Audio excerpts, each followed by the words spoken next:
रामलला की सुरक्षा के लिए भारत का सबसे पक्का दोस्त इजराइल सामने आया है। इजराइल राम मंदिर के चारों तरफ अपना एंटी ड्रोन सिस्टम लगाने वाला है।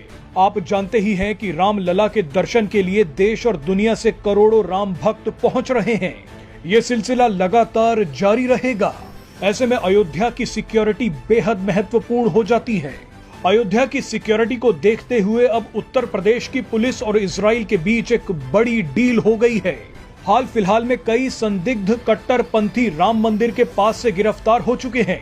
ऐसे में राम मंदिर के पास कोई परिंदा भी पर ना मार पाए, इसके लिए इजराइल के एंटी ड्रोन सिस्टम को तैनात किया जा रहा है। मीडिया रिपोर्ट्स के मुताबिक यूपी पुलिस ने इजरायली एंटी ड्रोन सिस्टम की खरीद प्रक्रिया पूरी भी कर ली है। उम्मीद है कि जल्द ही इजराइल का एंटी ड्रोन सिस्टम रामलला की सुरक्षा में लग जाएगा। आपको बता दें कि प्राण प्रतिष्ठा के दौरान यूपी पुलिस ने एनएसजी, एसपीजी और अन्य सुरक्षा बलों के एंटी ड्रोन सिस्टम का इस्तेमाल किया था। लेकिन अब राम मंदिर की सिक्योरिटी के लिए यूपी पुलिस को अपना एंटी ड्रोन सिस्टम भी लगाना होगा। ऐसे में योगी सरकार ने इजरायली एंटी ड्रोन सिस्टम को चुना है।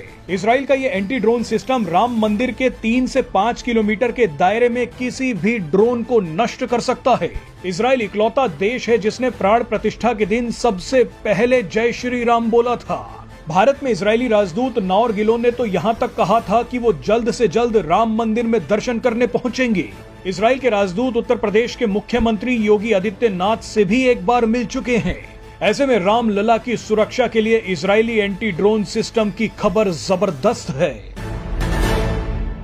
मैं आदरणीय नरेंद्र मोदी जी से पहली बार मिला और मुझे ये कहने में कतई संकोच नहीं है कि प्रधानमंत्री जी के ऊपर निश्चित ही किसी दैवीय शक्ति की कृपा है। जो अनुभूति मुझे उनसे मिलकर हुई है, उसके बाद मैं ये कह सकता हूं कि वो एक दैवीय शक्ति के प्रतीक हैं। उस एहसास को मैं शब्दों में बयान नहीं कर सकता हूं। उस एहसास को शब्दों में परिभाषित नहीं किया जा सकता है। मेरी पहचान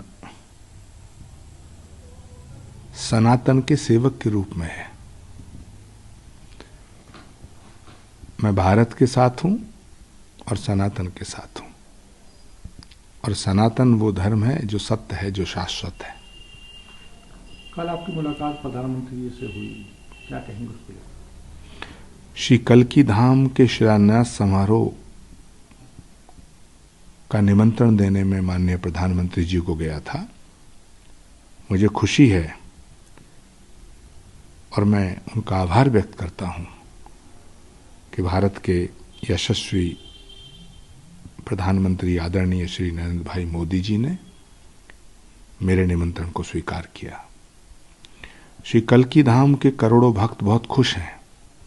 सनातन धर्म को मानने वाले करोड़ों लोगों की ये भावना थी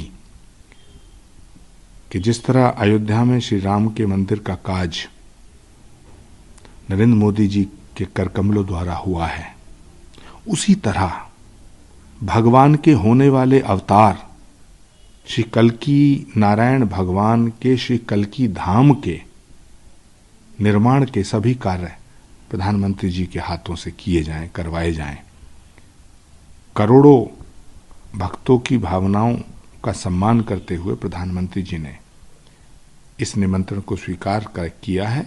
इसके लिए हम उनके आभारी हैं, हम उन्हें साधुवाद देते हैं। कल एक सोशल मीडिया पर एक वायरल भी हो रहा था कुछ पोस्ट है कि आपको कांग्रेस से बर्खास्त कर दिया गया, निकाल दिया गया। ये सवाल तो कांग्रेस से पूछो। लेकिन सर, आप इतने पुराने कांग्रेस नेता हैं और इस तरीके की ट्वीट आना, उसके बाद फिर उनकी तरफ से कोई रिएक्शन ना आना।